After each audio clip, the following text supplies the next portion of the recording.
You are now listening to Oversaturated, the podcast, hosted by Johnnie and Ralph. Now let's get it.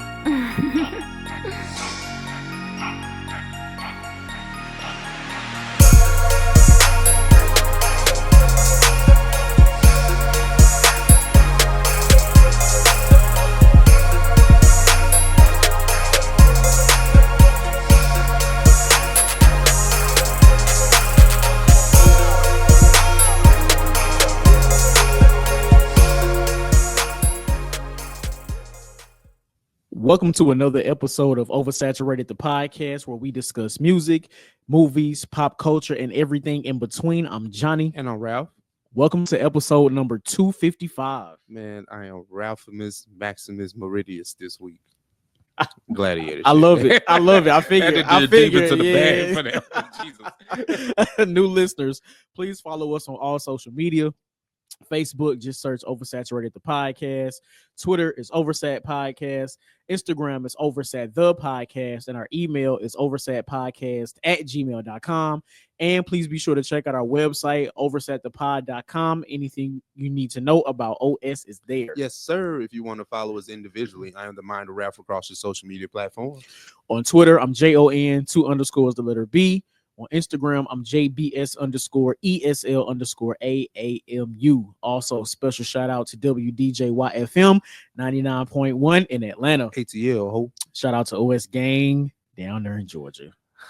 Round of applause just because we're here, back in studio. Yeah, man. Ralph, how you feeling? Feeling good, feeling great, feeling rejuvenated. We had took a week off just from recording, but not from your earlobes or your eyelids, your eyeballs. No Diddy. I don't know.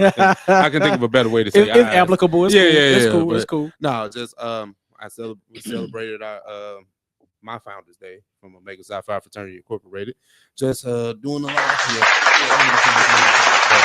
but it's with all that, it comes a lot of hard work trying to pull off a lot of the events that you do see. And man, I'm just happy that thing was over, bro, because like in the midst of it being a Founders Day, and if you're on the side of the hosting part, it's really no fun. Got you. Like, because you have to play the part. You have to. Yeah, you're in charge. Yeah. So case in point, where we hosted a day party, and I was the person that collected tickets at the door. Mm-hmm. So I'm collecting tickets. Hey, how you doing? I'm the first person they see. You know, say, hey, how you doing? Take your ticket. Oh, you didn't pay yet. Well, it's a little money on there, a little cash app. Look, you got a little cash envelope right here. What you want to do? The ticket is $25. Don't come in here trying to pay. Listen, it's $25. The price is the price. The price is the price. I didn't make the price. Trust me. Ain't no discount. I would just say this. If it was me, I'll let you in for a discount, but it's for the babies. This ain't got nothing to do with me. See, this for the babies. You gotta do what you gotta do. This for the babies. So you know what I'm saying? You come in, get your drink and groove with us, baby. But it was cool, man. It was just a lot of that, and then I crashed the next day, bro. I'm not gonna hold you. I bet because it was a week of a lot, like a week of like I said, it was probably like 70% work. Yeah. So the times I got a chance to, I went out there and did what I had to, and then. So this weekend pretty much kind of stemmed from just it felt like a long, short work week, and I just crashed, bro. So I ain't do nothing this weekend for real. I mean, I went to see Gladiator, but we'll talk about that in a second. Yeah, man. No, How you doing though, man? I'm good, man. I somehow always manage to fill my time up, especially on the weekends. First of all, I know I've been talking about this group maybe the last few pods, but I want to shout out the Gateway Blurs again. They just had another event in connection with the BGG Foundation here in St. Louis, where they create spaces for individuals that play video games. They host a lot of video game tournaments, and they hosted a video game tournament with the Gateway Blurs this past weekend called Handsgiving. Okay. So it's like, you know, people giving out proverbial fades in fighting games. I was about to say, wait, let's back that up. Yeah, Handsgiving. Okay. Yeah. Okay. So they had tournaments for Super Smash Brothers, Tekken 8, and the new Dragon Ball Sparking Zero. So I got there because I wanted to support my friend, and hey, your fans might want to trademark that. That's something that fire, right? Yeah, because it's so many ways you can go with it. I thought y'all was doing like an underground fight club or some shit. I was like, oh, I mean, kind of technically, but it's video games. but But it's video games. trademark that Yeah, immediately. Yeah. So the whole setup was dope. They had like live commentary of the tournaments. I think the video will be out on YouTube at some point soon. Okay. But the whole event was dope, man. Whole event was dope. So again, shout out to them. Then I ended up going. We talked about this in pre-production, but ended up going to this game show room event, which was really dope. Something different, right? The premise is you get a group of people, they split you up into two teams, and literally you guys play in your own makeshift game show. So you do Family Feud type games, you do little mini games, and it was dope. Like, it was really, really fun. Like, something that I've never really participated in, something like that. So that was cool. So if you feel like you want to be on a game show, check out the game show game room. It was dope, man. Dope. So yeah, now I'm here. Fell asleep on the couch earlier today because look, you never realize how tired you are until you get comfortable. Oh, absolutely. Man, what is crazy? Your body will always remind you that's the age that we're at now. Word. But no, I have to say this because I've been kind of hyping it up on the pod, so I got to give my take on it, right? Let's do it. I'll say so. Gladiator 2. Went and seen it this morning. Okay. I went to see the early show. The early show. Old nigga shit. You know what I'm saying? I was in the movies at 9:20. One popcorn. Two ices, please. Right, you know what I'm saying? Oh snap! Do you know if they had any of the Gladiator popcorn buckets left, like the special buckets? I didn't know they had a bucket. Oh yeah, I didn't know. Yeah, I was being cheap. I just like, give me the medium, man. Right. And you know what's so crazy? I should have got a larger one because it was gone by like the end of Act 1. No, right. Hold on. The movie's coming on, Gladiator 2. I'm like, oh damn. Well, that's because the preview's 35 minutes. The preview was good. You're like, god damn, that looks like it's a good film. I want to see that in January. Right. They ain't gonna think twice about it. God damn it. So now, if anybody's been listening in the past few months, we talked about when Gladiator 2 was announced, just the announcement of it, and then the trailer backlash and all that great stuff. And I've always said that Gladiator is my favorite movie of all time. So I went in this thing with the bar being held, like I just because in my eyes you can't make this film be that good to me. Yeah, you know what I'm saying. Now, after seeing it, I was on a few hours to digest what I saw. I think it was a good film, serviceable. It warrants you going to the box office and paying whatever the ticket price is. Okay, gotcha. I'll say that. Gotcha. Now, does the movie have some flaws? Of course. Is it kind of cookie cutter, wash, rinse, and repeat of the first film? You can say that. Did Gladiator need a sequel? No. Of course not. Of course not. Like, I'm gonna find every reason. Like, especially 20-something years later. Yeah, and the way.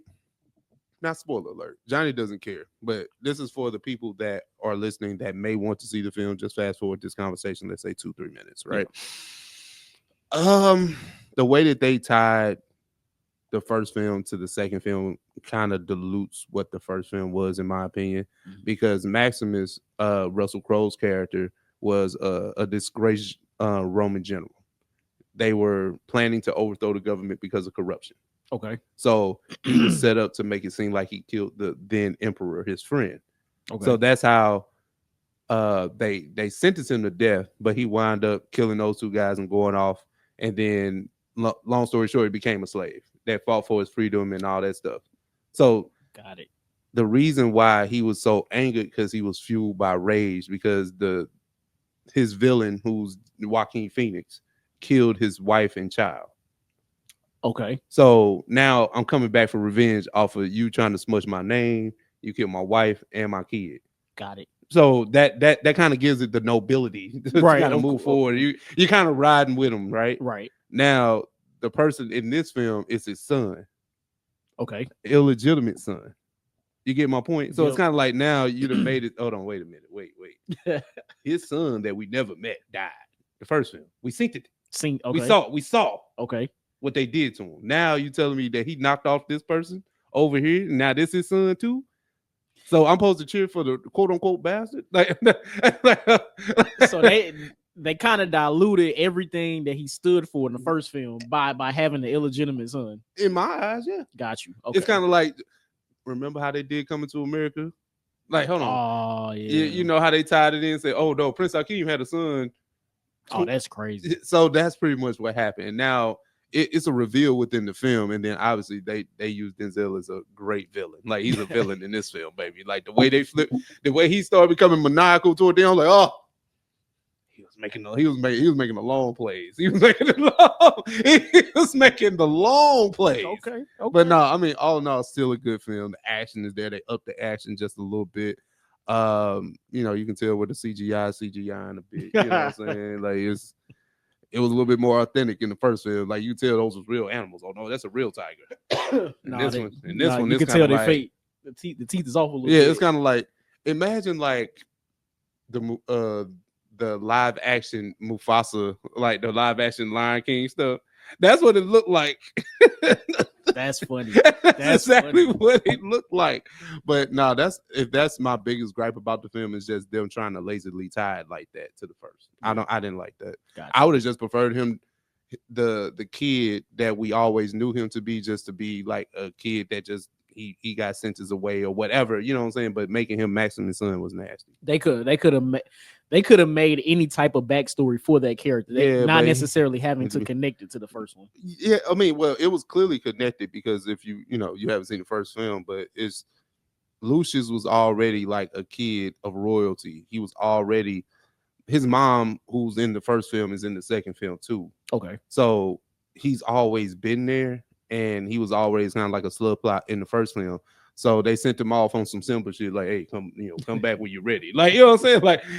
Like, you're royal blood. They're gonna try and kill you. So you need to go ahead and come back when you're ready. Now he come back as a gladiator, mad as hell. You know what I'm saying? That's funny. But I just didn't like them making it Maximus' son. I think I'm gonna hang on that for a while. Gotcha. Because it didn't have to be that. But outside of that, overall, it's a good time, baby. Yeah, okay. It's a good time, baby. So if I had to, I did a ranking on Instagram. So I said, like, if it's out of 10, I'm giving it 7.5. Got you. 7.5. Okay. And then now, granted, I'm ranking it against a film that I've seen umpteenth times over the past 20 years. So you gotta excuse me. You know what I'm saying? I mean, 7.5 is still solid though. No, it's like I said, it's a good time. Yeah. But that plot point is bothering me, man. Because it's like we always talk about how we hate when something pokes at our nostalgia. So now you done told me that Lil Lucius is really was. Hold on, he was a no. What? Nah, fam. So Russell Crowe really won shit. Yeah, he really won shit. And we were cheering for him. Damn, that's crazy. I love it. Hey, I love it. But nah, decent enough film, man. I mean, I'm telling you. No, that's what's up. No, I'll watch it back to back when it come on streaming. Maybe. you ain't gonna have enough time for that. That's a little. That's all like, day. But bro, that's like Avengers and Endgame, same day. Don't tell you that's the setup. All right. God damn. Right. That's a work shift. Man, what? That's a work shift. That's gonna be able to do it. But yeah, we had to talk about Denzel, and then we're gonna talk about a little bit later in the show. But what we doing, man? Off the dome. Off the dome. I got one for you. Let's do it. Oh man, social media, man, is a great tool to have. You get to celebrate things that come up, and you're like, hey man, this was a great project, a great movie, a great mixtape, a great, whatever, umpteenth years ago. But do you think that social media can kind of dilute certain anniversaries of prominent projects and stuff like that? Let's say, hey, this Wiz Khalifa mixtape came out on 17 years ago. 17 years? What kind of number is that? Like, you know what I'm saying? Like, or like case in point, there's another thing. This was the 30-year anniversary of Ready to Die, right? For Biggie. It came out in 94. Yeah. I feel like we've been talking about that album so much, and they probably talked about it on this 28th and this 27th. Mm-hmm. Like, you know what I'm saying? So I think that it stepped on because they had like 10 releases around this stuff. It was like, it really could have been a bigger thing than what it was. But we talk about everything on social media. We have even stepped on what the album could be. I've never heard anybody shit on it, but just talking about Biggie as an artist. So it's kind of like, does social media kind of ruin that viewpoint for you, or you think like the anniversary is the anniversary? It doesn't matter. I get it. Oh, that's a good question. I think in some instances the answer is yes. Like you said, whenever you constantly talk about something it takes away the allure of what it is or what it was, Mm. which is to Beyonce's point, which is why she's not really on social media, why she's not easily accessible, right? Because the allure of who Beyonce is somewhat based off of her mystique. Of course, the talent is there. We never debate that, but she's not easily accessible. So the allure is there. So I think when it comes to conversations around like milestone anniversaries of TV shows and albums and things like that, it definitely can dilute it, because it's somebody gonna always bring up a Biggie Pac argument or a Biggie, oh, he wasn't really that great, it was only 2 album type of art, like something like that always comes up when it comes to certain artists. So having those discussions at least once a year will absolutely dilute, what could be, I think so, because there was a point in time where we would only talk about these things and we know what a milestone anniversary, I'm glad you said that term, like 5, 10, 15, 20, exactly. 25, 30. Yep. But now we're talking about it on the 12th. Right. Like, it's like, what? The 12th year anniversary. It's such a like, random. It's a random number. Like, but I mean, that kind of dilutes it. And then we get into this space, especially I think we talked about it last episode where we were just talking about classic albums and how do we uphold it and keep the ball rolling with how we view these albums in future retrospects and things like that. So I think that, yes, to answer my own question, yes, it does. Yeah. But maybe that's just my old man antiquated way of thinking. Yeah, and I mean, like that's like you saying, well, I mean, I don't know if this is a fair comp, but it's like me saying I shouldn't celebrate my birthday every year because it's not a milestone birthday. That's funny. You know what I'm saying? I mean, you know what I'm saying? I kind of want to agree, but it's something like I shouldn't celebrate my birthday again until I turn 40. No, pretty that's much. crazy. Like any birthday between now and 40 is trash. It's insignificant. It's insignificant. No, every year matters. But I mean, when we talking about a piece of art, it's something like that. I feel like we should bring this conversation up every 5 years. Yeah, especially if we know it's classic. Like, we ain't got to sit here and talk about this. Facts. You're right. Nobody wants to hear about the 13th anniversary of anything. No, nothing. I don't want to hear about that. That's so random. But I think that comes with certain pages or certain journalists or whoever. They got it's a slow news week, so they got to figure out something. What came out. Right, look. What came out a few years ago. The 8th anniversary of what? You could wait 2 more years. Right. You can't find 2 more years of content. I'm telling you, that's man. Crazy. I know, man, it'd be like that. That's funny. That's a good question. All right. So for my off the dome, I'm taking this directly from Kev on Stage because I seen a clip of him and Tony Baker. I think their podcast that they do. And they brothers. Yeah, like I thought this question was really, really interesting, and I thought it could be fun. So I'm just gonna bring it here. What Marvel or DC character do you think will be good on the grill? Ooh, okay. Like this was a really fun question. I feel like I know people don't like Smart Hulk, but I feel like Smart Hulk will be great on the grill. Like he got chemicals, he know how to cook. Like he just, you know what I'm saying? Like he's smart. That's like funny. Cooking is a science to him. Like he's like, I feel that. I'm not mad at it. So listen, I feel like, and then I feel like between him and like Beast or something. Like, you know what I mean? Beast probably do go crazy. Go crazy on the grill. I got 2. So I think Wolverine will be fire on the grill. Wolverine is 272 years old. Like he's lived through. You know how to grill bison. Man, look, man, what? He was there. He been around for a long time. Man, what? He didn't travel the world. He been able to like test different spices, different types of animal, bison burgers and shit like that. Camel something, like all kind of stuff. So I think Wolverine will be fire on the grill. And for a similar reason, I really think Batman will be kind of good on the grill. Batman is a worldwide traveler. Now I understand the whole white privilege thing. I get it, but I mean, Alfred is really the. Oh no, you're right. But I mean, yes, definitely Alfred. But at some point, like Bruce Wayne has to learn something, something outside of hand-to-hand combat, right? And working on gadgets. Like. Well, you know what? In the Dark Batman Begins, didn't he like have a little campfire? Didn't he have to like figure that out when he was out there with Ra's al Ghul? See, look, okay, yeah. So yeah. Right. I guess. Bruce Wayne. No. I don't know. Bruce man. Wayne / Alfred. We slandered him so much last episode. I don't know. I'm trying to roll with you. I don't know. Y'all know. That's funny. But people, clearly that was off the dome. Do you think that social media has ruined milestone anniversaries? Yep. And then what Marvel or DC character do you think will throw down on the grill? Let us know. Yes, sir. OS gang. What's happening, family and kinfolk? We here. We got a few topics here on the OS news docket, but let's start here first. Kendrick Lamar dropped a project. We won't say album because we don't. Dust hasn't settled on that, so we're just gonna say GNX was a surprise project that came out Friday. We were like not an afternoon. Nobody was expecting it. It came like a thief in the night, but thief in the afternoon. Thief in the afternoon. Johnny, just react, man. I don't know. It's so much to go here, man. What? Yeah, just what? Hold on. Let's start here. Yeah. All right, cool. Hold on. Maybe one more. All the emotions. Yeah, all the emotions. All the feels. It's funny because a friend of mine sent me the snippet, right, of the new Kendrick song, and something in my spirit was like, just go to the DSPs, just go look. Yeah. And lo and behold, the GNX album there, clear as day.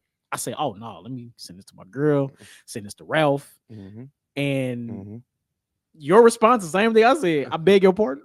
Like I beg your pardon. What? And now remember we had that conversation. Like, what artist does that? Clearly, Kendrick did that. Right. I was like, play. No hezzy. No hesitation. And look, anybody that listens to OS, y'all know I don't listen to West Coast artists after the fall, for real, the first part of fall, because below 70 degrees is not West Coast. Tyler and Kendrick, the only two that can make me, still listen to them. Well, they don't lean traditionally on West Coast beats either. That's also true. That leans into that. Until this project. That's true. Until this project. Now, turned it on. What's the name of the Whacked Out Murals. Turned it on. My homegirl Consuela. She start speaking Spanish, and I'm like, it sounds amazing. Like Kendrick Lamar is clearly one of those artists that we know for a fact has the budget for whatever type of production that he wants to go get. But I feel like something about this particular album's production just sounds different. I mean, we got a lot of tracks that have the West Coast sounding beat, but we also get a mix of other R&B samples, soul samples. Like it's amazing. It's amazing. Okay. Now, if this was considered an album, does it change your viewpoint if you knew that this was a mixtape? I mean, like, does it, like, do you grade it on the curve? Do you say that this is like, because we don't know what this is. I mean, we know it's released on DSPs. We know it's is on PG Lang, all that great stuff. Yeah. But would your viewpoint change if you knew what this was? Yes. Okay. Now, this is only speaking for Kendrick and his catalog of music, right? Okay. If this is an album versus a mixtape, I'm not sure if I receive it the same. Excuse me, only because Kendrick's albums have more of a concept around them, a theme around them, right?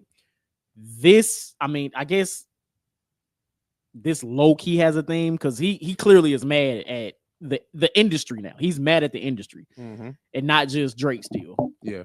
But there's no overarching theme when it comes to this particular project. Let me ask you this, and I always miss these points. Did Damn have a particular theme? I think Damn itself, because it was so laden with commercial success. It was like it's like not nasty, but it's like like I don't like, now people have said these things. I'm just not that smart, right? Listen, maybe it's me. It's not y'all. I might not be either. Shit. It's me, like, because I let because them the deep cut Kendrick fans. Like, listen, y'all got it, brothers. All the hidden symbols and whatnot. Man, listen, because trust me, They was like, no, you gotta listen to it backwards. I'm not doing all that shit. And that's what I'm I was. not- And that's what I I'm was not- about to say, right? That means nothing. to me. Apparently, No, you should have put that fucking put them in the order. shoulda put 'em in the order it shoulda then. been. I'm not listening to album backwards. Hey man, this ain't. Hey man, That's the thing. Stop. That's the thing. That's the thing right there. So yeah. My bad. That's cool. I don't even remember what my point was. What I was saying. What was I saying? All I know is I personally view this project as a mixtape. Okay. Even though we have this top tier ass production, That super top tier production, but listen, respectfully, I don't think you get this on mixtapes. That's where I'm kind of like, cause no, this Luther supposed to be a radio song. Like I know what this is. hell, Lois the Keys, Part 6. the way that sound should absolutely be part 6 should absolutely be a radio single. So I was like, nah, it's too many attempts at radio for this. For me, Mhm. that's what made me feel like this is an album. Mhm. But even I think he just pivoted, right? That's what makes it kind of feel mixtape-ish, Mhm. because it feels like all the criticisms of that the oppositions of Kendrick have been over this past few months with the beef has been that he's not interesting. He can't do this. He can't do that. He make, whatever. No, he gave you all of that within a condensed body of work. And we're talking about 40 minutes, right? Yeah, 40, 44-ish, somewhere around No there. skits, just music. Just straight music. Just music. And this is top tier stuff. So I'm like, this don't feel throwaway, but it kind of feels that way, like you said, when you compare it to the rest of his discography. Yeah, Right. Yeah. So, like, yeah, I can compare this against what was it, the Untitled shit? You know, Oh yeah, where with the all the hearts on yeah, it. yeah. It's like, okay, but This thing, I had a point I wanted to make, and now I don't remember. It's was it just about production. Was it lyrics? Was it what? Was it? I'm drawing a blank. I can't remember. But what? So I guess we kind of alluded to it already. But what's Mhm. like some of your standout tracks on? I mean, well, whacked out murals. I was waiting on squabbled up, like squabbed up. Squabble Up. Squabble Up. Yeah. Well, because that was the intro song on Not Like Us video. Right. So I was waiting on that. Yep. Full complete song like that. Luther. Heart Part 6. Like what I enjoyed about this project, at first I really wasn't paying attention to the song titles. Mhm. Obviously, I just let it play. Yeah. And I think that this is a playthrough. I don't think it was anything I wanted to skip. I enjoyed what I was listening to. Yeah. And that's very hard for a Kendrick Lamar album. I'm not gonna Kendrick Lamar makes some shit. You be like, whew, Like, yeah, this is look, it's a tough listen right ooh, here. this tough listen, but it didn't feel like that on this. That's yeah. That's my opinion. Now, what you think, bro? So I think I've been able to get through the entire project like a good 3 times. Nah, that's crazy. I know, right? Because in a weekend, look, I've been doing a lot of driving. I've been doing a lot of driving. I'm definitely at a point now that I know the songs that I'm gonna keep in rotation for sure. Gotcha. That whacked out murals is just different. No, that goes without saying. If it's now different, you know bro. what, if this was an album, you would be okay with that being the intro. Oh hell yeah! I know, absolutely. right? I know, right? Absolutely. That's album intro stuff. It is it definitely is. It's kind of like it. Listen, between whacked out murals and those 2 attempts at radio, it feels like an album. I'm sorry, like and it's crazy because this, even as great as this project sounds, it still feels like this missing something. Do you think? Well, that's not where I was going. Oh, but okay, but we'll definitely circle. we'll Definitely circle back to that. I was just throwing it out there. We'll I circle don't back to feel that. that, but go ahead. It still feels like this is a lead up to something else. Okay. And it's like, again, as great as it was, it's like, damn, I know this is not it. Because this sounds like, I remember my point now. This sounds like a rebuttal to the industry. Yeah. That's what this entire project sounds like. A rebuttal to the industry and criticism. Like, and I mean, I was in Whacked Out Murals. He put it out there, especially with just saying Snoop and Wayne's name. Word. Not dissing them, just saying. And that's the thing. Like, excuse me.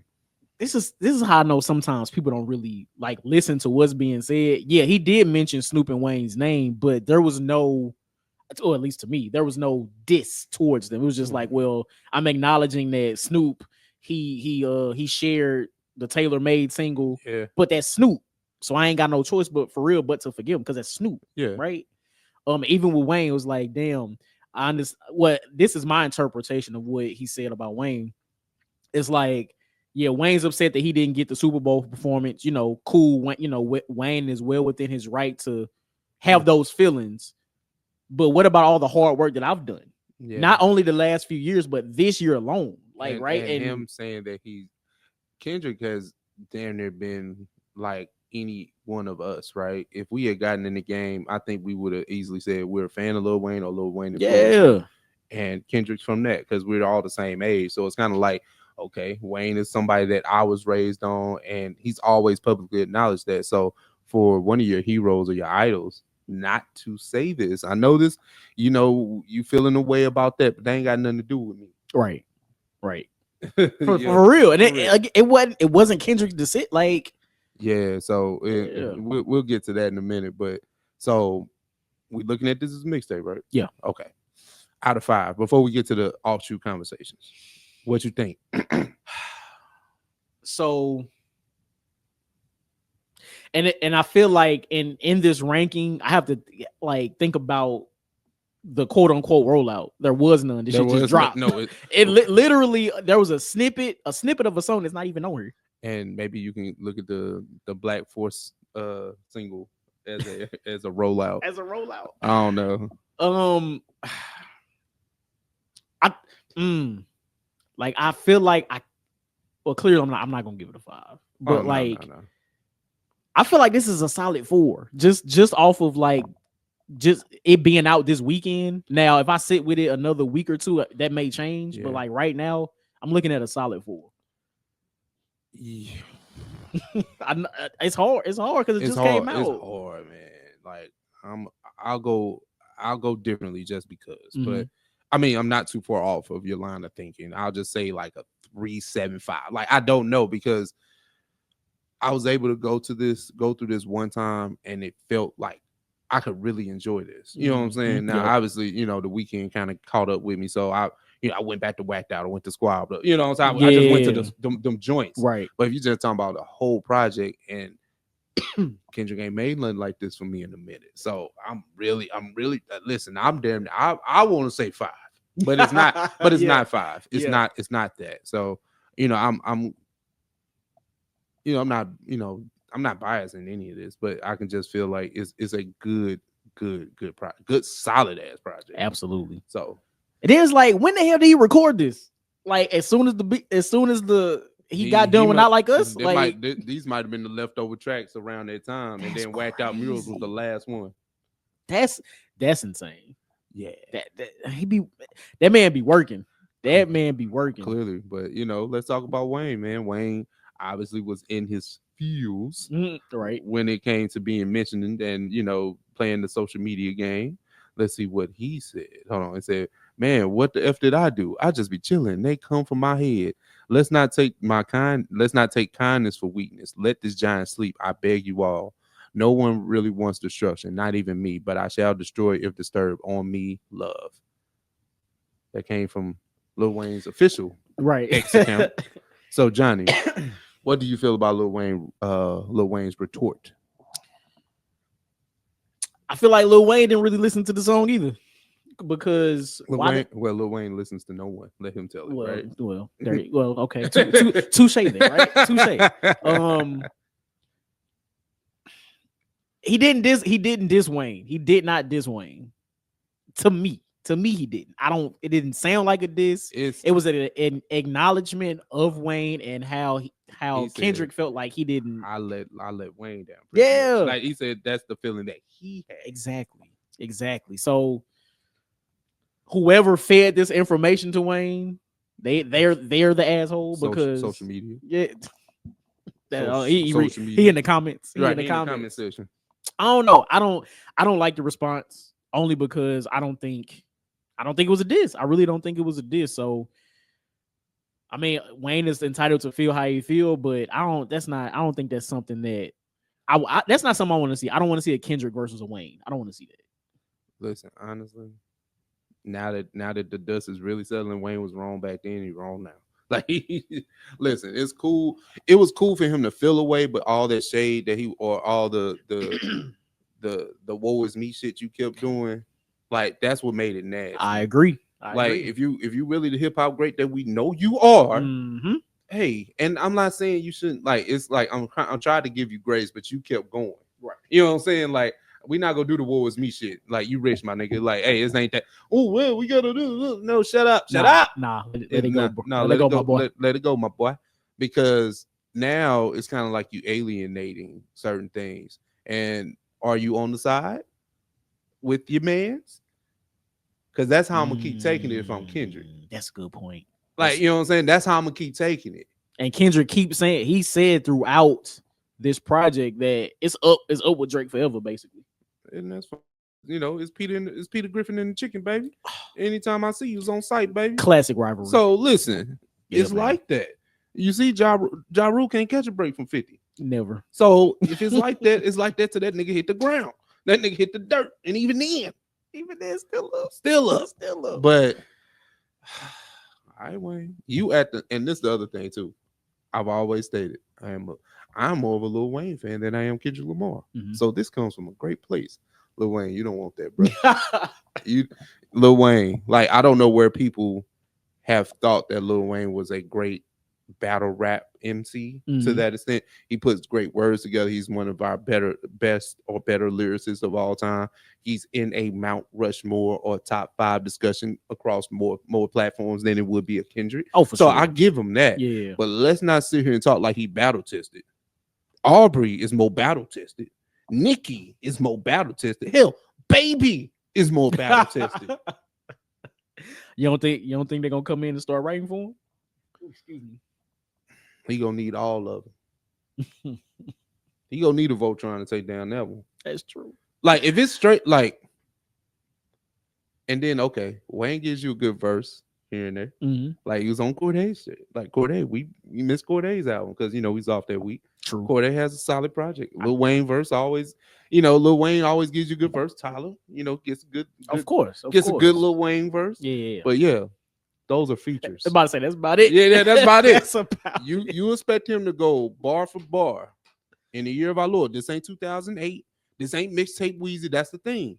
Y'all want to confuse what he did with where he's at now. Those are two different things. And coming off the fact that Kendrick is still battle fit right now. He just came off a battle. Like, he's still in that mode. Listen, he would do he's still if in Lil mode. Wayne jumped off the porch and said something crazy, right? All this would do would make Kendrick just troll Drake even more. You had to go get your big homie, huh? I'm out here by myself. That's it. I'm out here by myself. You really talk about a So 1v20, huh? So you went and got your big brother, huh? Like, your hero. It's You just went and more got your hero to fight your battle. That's absolutely more fuel. It is. Exactly. It is. So, Lil Wayne, you actually gonna make it a bit harder for Aubrey if you do that. It's gonna make it tougher for him. Like, you better leave it alone. That's so true. That's crazy. Because this is the thing that we're having a discussion about, right? Okay, Kendrick dropped a project with Not Like Us on it, where it's probably going to chart and it has been received well. I know the OVO heads don't like that. Where has Drake been since post Not Like Us? A few terrible features. Few songs. The whole 100 gig pack was a flop. I don't care what y'all say. Like, you know, like, because Drake can breathe on the track, and we have seen that in previous years. That's been true. Yeah. It just hasn't hit post Not Like Us, and that's okay too. It is okay. Everybody goes through a slump, man. It's true. Now, we didn't think Drake's slump would come from After a this. fade. Yeah. We didn't think it'd look like didn't think this. that's gonna look like this, but this is the break he should have took when he said it the first time. After the first part of the Blur tour. The real Heart Part 6. Yeah.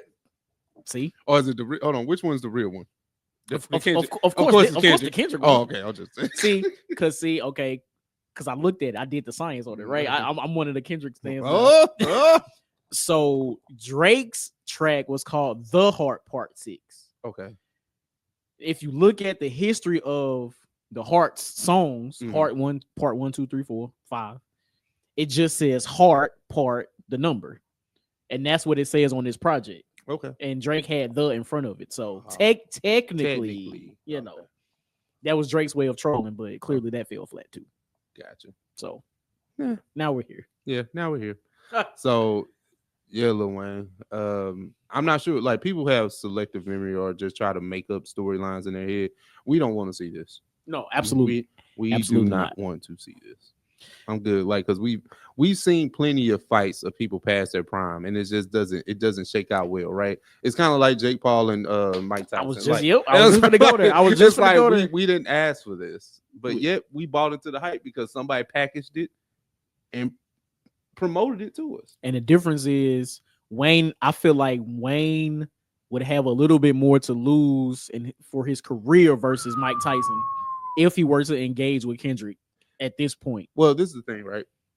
The difference between Mike Tyson and a Lil Wayne, we've actually seen Mike Tyson actually be that nigga, like undisputably.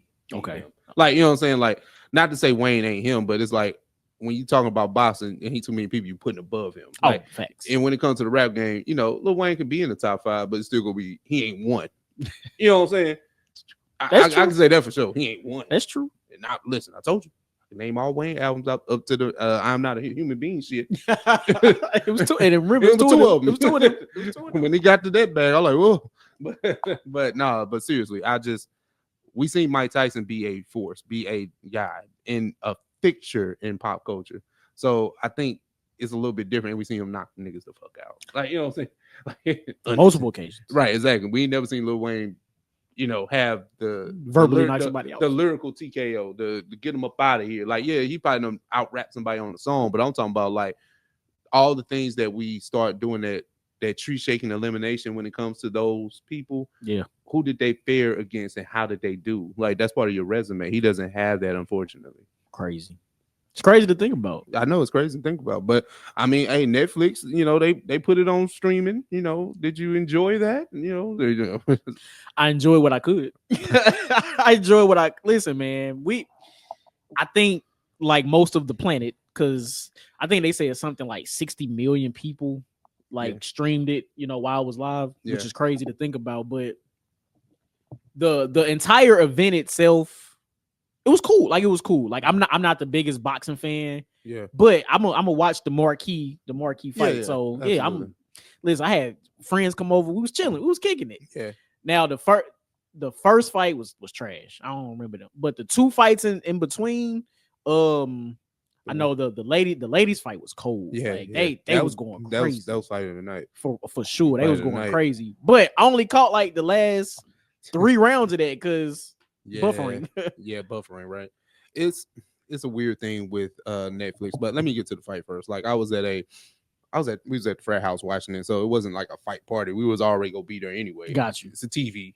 You know what I'm saying? Let's turn this on. Clip this on. And like you said, like the streaming was trash. Like, I pulled it up on my phone. I seen the end result before it can actually get to the TV. I was like, oh, it's over. Like, it's over. That's crazy. I can go do something else now.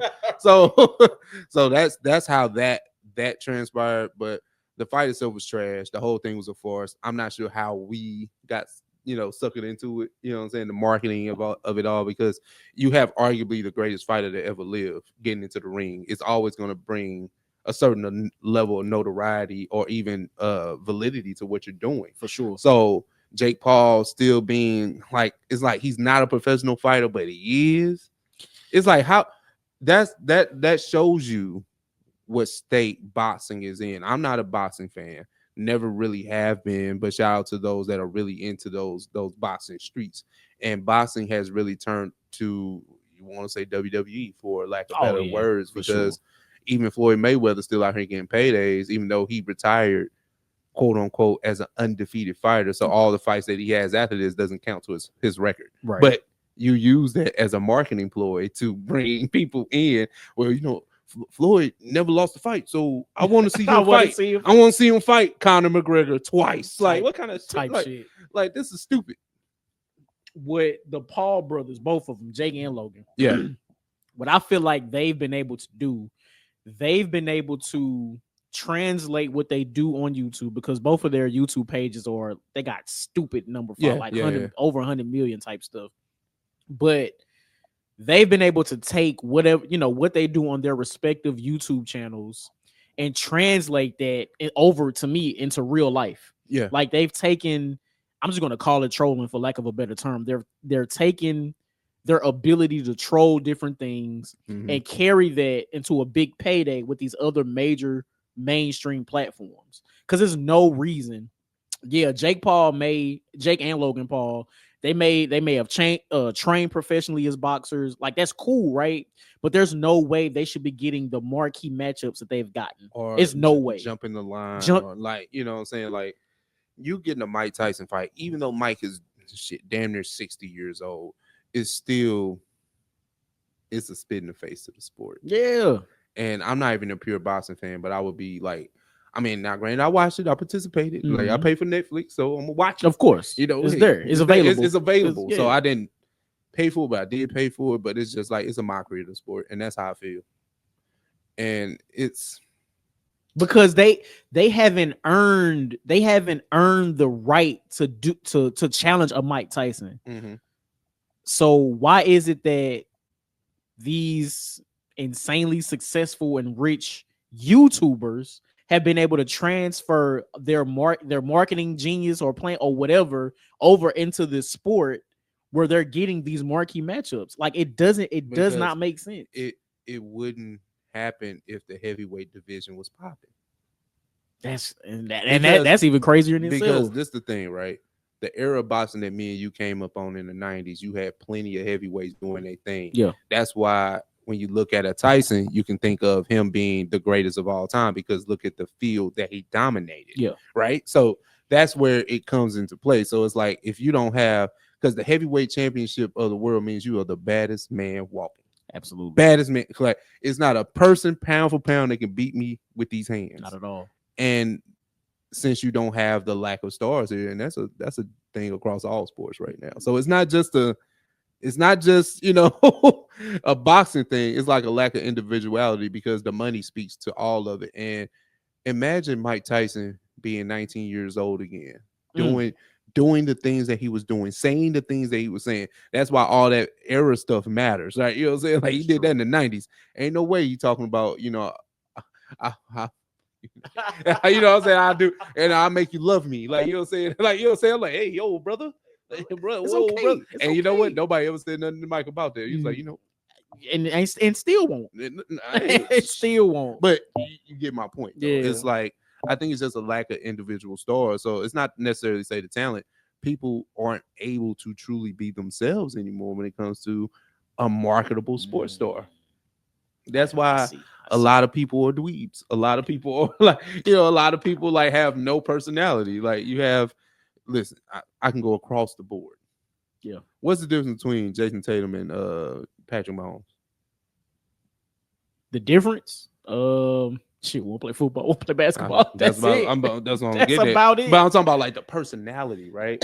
Because they're arguably both the face of each other's league, right? Right. And both of those leagues are predominantly black. Yeah. But they have the personality of a paperclip. Like, you know what I'm saying? Like, it's nothing interesting about them. Like, besides they're just, they're great athletes. That's not where I'm coming from. Don't, whoa, hold on. Yeah.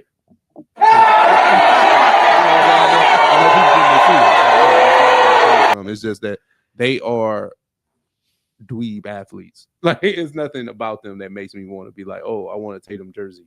Like, I want a Mahomes, unless you're just a fan of the team, right? It's just like, but there's no personality behind the great athleticism that you possess. That's a good point, and maybe that's a topic that we save for another day. But yeah, the fact that in sports in general, like, so prior generations, you had stars that had personality. You had these larger than life icons in their respective sports, right? Mm-hmm. Michael Jordan, Deion Sanders, Mike Tyson. Like, we had these people. Mm-hmm. What is it about the current space, the current generation, where the personalities aren't as big, I guess, as they were before? We'll say it, because I got takes. Okay. I got real takes. Right, cool. But I think the money dominates that conversation. Gotcha. That's where I'll stop there. But we were still on Netflix. You know what I'm saying? Yeah. And Netflix is getting into the live sports streaming space. Mm-hmm. And NFL on Christmas Day has a game. It doesn't matter who's performing. I mean, it doesn't matter who's playing because you know who's performing? Beyonce. Beyonce's performing on Christmas Day on Netflix. Let me clear me out, Jane. I got this. Okay, go for it, bro. Now, y'all think them boxing fans let y'all off the hook. You know, we let y'all off the hook with the thing, right? Come you know, on. Listen. Are you ready for the buzz? The bee? You know what I'm saying? Are you ready for that? Listen. Listen, hold on. There's so many things I go here. Like, you think you think them boxing fans on the Beehive is a whole different monster. Mm-mm. That stream better be working that day, at least for 30 minutes. It better be working that day for the whole halftime show. We don't want to see no analysts. Listen, we don't see no. Listen, get straight to it. Beyonce, matter of fact, they're gonna put the stage up in the middle of the second quarter. Like this, start. She might not even perform in the stadium. She gonna be performing somewhere off site. Right. Like, she even gonna be there. She gonna be off site. Y'all better have it ready. Cause you think they go? Ooh, you think the jokes flew? Man, look. Oh my God, bro. Netflix is taking a really, really, really big risk here. Yes. I mean, the football is already one thing. Like, oh my God, like watching football on Christmas will be a new pastime because it's always been Thanksgiving for them. Yep. And NBA has had Christmas. But you putting a live football game behind another paywall because Thursday Night Football is already on Amazon Prime. Everybody doesn't watch that. You know, you got football on Saturday sometimes. You got football on Sundays, Monday, and Monday is on cable. Yep. Sunday is on regular TV. Mm-hmm. Sunday night is exclusively NBC. It's like, God damn. It's so much. So that's why y'all fucking ratings down. Like, that's the other thing. Like, hey, man. Okay, you know what? I'm sorry. No, you good. You good. I'm just frustrated at the NFL clearly making money plays. This is bigger than Beyonce. This ain't got nothing to do with that. Yeah. But y'all figure, like, you know what? If we want people to watch our game on Christmas, who do they like? but see, this it's an interesting conversation because I think it's really less about football and more about the tech companies because the NFL, the NBA, they have the product. It's just the fact of where do I want to distribute this? Yeah. And I feel like the tech companies themselves are the ones in their bidding wars because you could watch all the MLB games on Apple TV Plus. Like it's crazy how they spread these things out because traditional television or analog or whatever you want to call it isn't as popular because people do have these streaming services. Well, and then you take the power away from local TV too. Yeah, for sure. Well, if I'm living in Milwaukee, I probably want to see Milwaukee sports, of course, and that's fine.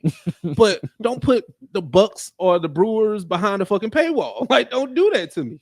That should be on Channel 4 or right. Channel 7. Like, you know what I'm saying? Shit. It's true. It's true. Hell, even the NBA games are streamed on Max. And listen, I know that too. But listen, and I got if it's seven big streamers, I got 4 of them. Right. Like, you know what I'm saying? It's true. It's true. This is ridiculous, bro. But I don't know. It's like then you got Beyonce performing, who hasn't performed any new songs off the Cowboy Carter album. She hasn't had a tour. So that's going to drive more eyes to this situation, which I don't think people have really understood. So are you going to watch this? And it doesn't even matter who the teams are because I don't even want to watch. I don't even know I don't know who playing. My mind is not geared to watch football on Christmas Day. I feel that. Yeah, it's usually basketball, right? Because they got the games all day. Yep. Different jerseys and everything. Yeah. Because Christmas Day has always been the NBA. So they're trying to establish a tradition. That's why they're getting Beyonce to perform the first inaugural Christmas Day, game on Netflix. It's basically what the NFL did with Michael Jackson, the halftime show. Yeah, we gonna get y'all to pay attention. That's crazy. But it's on Netflix though. And Netflix is just proven to give us a product that lacks in the live streaming era. You know what's crazy? What if they use that Jake Paul Tyson fight as like a litmus test to see if they had the bandwidth, and now they buying more servers and shit now? I guarantee you they're gonna have enough. They're gonna have enough servers that day. Have enough. But also they need to. I feel like because they've been sporadically doing live events like the last 2 years, right? Yeah.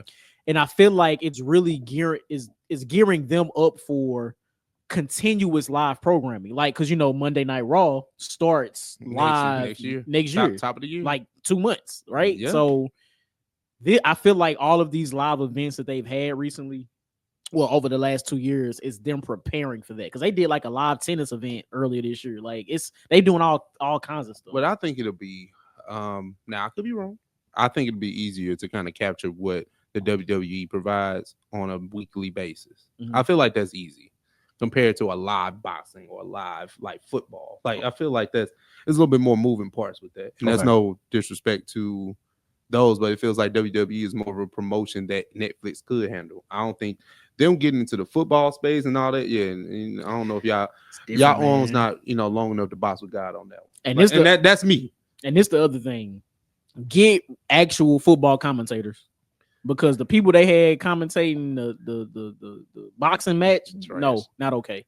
So whoever they need to pull from CBS, NBC, ESPN, them contracts locked in, baby. Well, I feel you though. I'll be watching this. Maybe it's NFL Network. Maybe you can get somebody with some NFL experience or analyst experience needs to be analyzing that during said time. No, I feel you on that. So yeah. Anyway, man, let's talk about this before we get to the blurred segment. I want to say this, man. I think J. Cole is in the middle of a rollout. For the final album, right? The fall off, because we are starting to get the classic J. Cole mixtapes being released on DSPs. Johnny sent me that, and I damn near I almost wanted to cry because it took me back to a place. Man, look, talk about it. That's what made me a fan of J. Cole. Like that's why I still be trying to, he didn't mean it. Like, you know what I'm saying? I'm still trying to cape. I'm not caping for the current Jermaine. I'm caping for the warm up. You know what I'm saying? I'm caping for that guy. I'm caping for Friday Night Lights. That's what I'm caping for. That's funny. That's funny. So, but I mean, how do you feel about just like a rollout of sorts? Because I know he's doing the podcast. I know that he's doing like just releasing those classic warm up, but those classic mixtapes that led up to, the artists that we got, in Sideline Story. So it's just, do you think it's working? Like, how do you? Well, first of all, I think it's fire. I think it's fire. I haven't been able to tap into the podcast yet, even though I do plan on it at some point. But I think it's genius, right?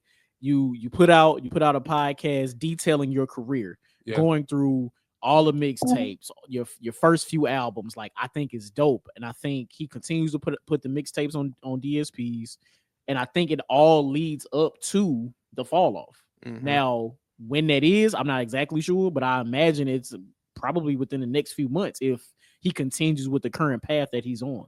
I think it's dope. I think he's gearing up for either Christmas or right at New Year, like one of those. Yeah. Because the way that this is going, the trajectory that is going, if the warm up is right now, I mean, Friday Night Lights has to come out in the next 2 weeks. Yes, sir. Has to. Yes, oh sir. my God. And then, what other projects do we get to do? I'm not sure if those. What was the name of those projects? It was like not The Leak. I know that's Lil Wayne, but it was like other projects where he had like 3-4 songs on it. They were like in between albums. I'm not sure if those were DSPs. I don't think so. Okay, but either way, that's something that I'm excited for. So I'm hoping that the fall off comes. Like, listen, Cole, like we just seen what Kendrick just did. So you know what I'm saying? If this is what you're doing, like just go and drop it, bro. Like don't step right. Don't wait. But see, J. Cole has always been good at rollouts, though. Yeah.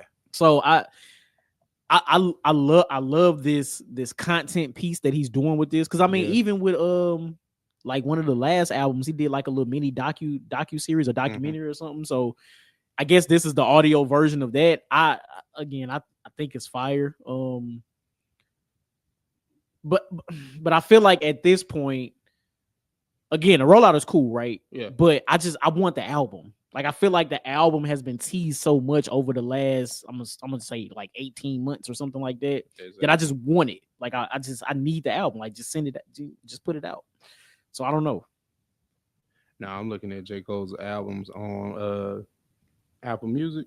So it's a possibility he could release like those other projects that I was alluding to, because it had like other songs. It had like songs a while. It was, it's a little deep bag. It had about four pieces on there, 4 tracks. But to answer the question, I think I did, but I'm gonna say it again. Yes, I'm excited. Yeah. I want the album by the end of the year, top of 25. Listen, because Like January. Like, it clear can be January 1st. clearly we getting. I feel like a lot of albums have released over the last, let's just say 6 weeks. Like we got That have been fired. That's- Not just, like we be getting hit with like some good shit. it's crazy because we usually don't get this type of push in the fourth quarter. We usually don't get this. This usually is the dead period. Yeah. We getting heat. Listen, I ain't complaining. I love it. Come on out here, Jermaine. Come on outside, Might bro. as well. Shit. Might as well. Hey, Listen, man. now would be the opportune time before Kendrick's actual album comes out. Yeah, because people go forget. Like people go be, on Kendrick's side. I don't want to use the other word, but on his side, especially leading up to Grammy and Super Bowl season. So yeah, this the time to kind of get you. Speaking of, real quick, do you think any of these songs are performed at either the Grammys or Super Bowl from GNX? Whacked out murals for sure. Yeah, if whacked out murals for he got to come out today. Like that beat is so fire, bro. Anyway, shout out to Kendrick. I know, shout out to Kendrick, shout out to J. Cole, man. But let's talk about this blurred segment. In the midst of the Gladiator 2 rollout, Denzel has been the king of the rollout, king of the press, king of the like he been hitting the red carpets, especially across the pond in London. And he just let the cat out the bag that for one, that he's looking to retire, and secondly, that he's working closely with Ryan Coogler as far as a special role in Black Panther 3. So he is to be casted in the third ideation of Black Panther. Johnny, what you gotta say about Unc Denzel coming to the MCU? I feel like, well, first of all, it's dope, right? Yeah. Wherever Denzel want to go and act, Fine. come on, let's do it, right?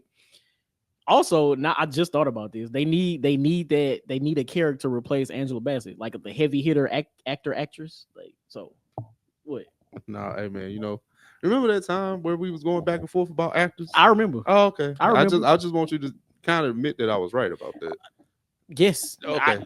I am here. Y'all didn't want to hear me about Daniel Kaluuya, but now I am here. We losing recipes. I'm here on episode 255 of Oversaturated, the podcast. I don't know what it's going to be titled yet, but I am saying that Ralph was correct.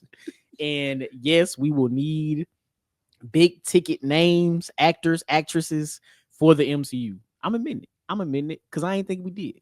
I didn't. So here we are. But anyway, this is dope.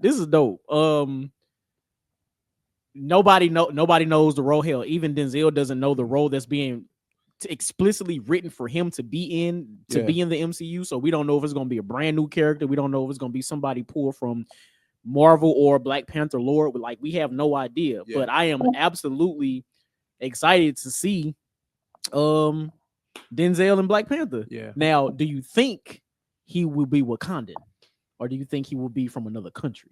It don't matter. He gonna fuck around, be from Taliban. It don't matter. He gonna be Denzel. No matter what. He gonna be Namor dad. Listen, man, I'll tell you. Listen, I was watching the Gladiator film. I was like, man, Denzel is not putting on no Wakanda accent. Man, no, he is not doing it. No, he's not.